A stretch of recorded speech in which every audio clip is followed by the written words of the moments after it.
Hello my friends, I'm Adam and this is Language Arts with Adam Gaming. Today, we are going to do one of my favorite things and backwards engineer some mechanics in Bravely Default 2 demo. Specifically, we are going to look at elemental and weapon weakness mechanics. As you can see, I've arranged 3 tests, 2 for elemental damage and 1 for weapon damage.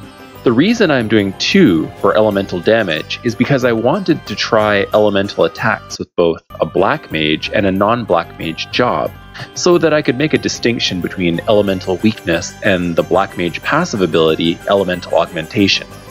If you want to see more information about the skills, please check out my previous video. Before we start with the white mage control group test, here's the gear setup. I'm using the exact same gear for both the white mage and black mage tests. In addition to this, I attack the exact same type and level of monster for all of the data in both tests. As you can see from the data, in the white mage control group test, we had pretty consistent damage.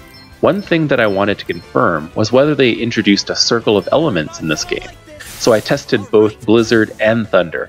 However, they both came out around the same, meaning there is no elemental circle. When I tried the elemental weakness, the resulting data showed about a 1.5 damage coefficient. Now, onto the black mage test. In this test, we can see that the damage coefficient is much higher at 1.9, which combines the elemental weakness and the black mage passive elemental augmentation. Now, more data will give us more accurate results here.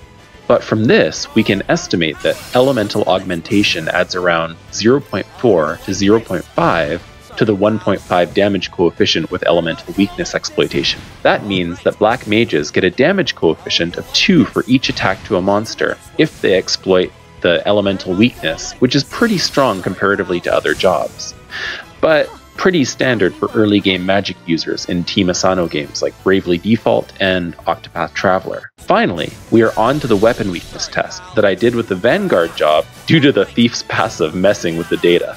Here's the gear setup. For this test, I used the same level wolves only and didn't count critical attacks.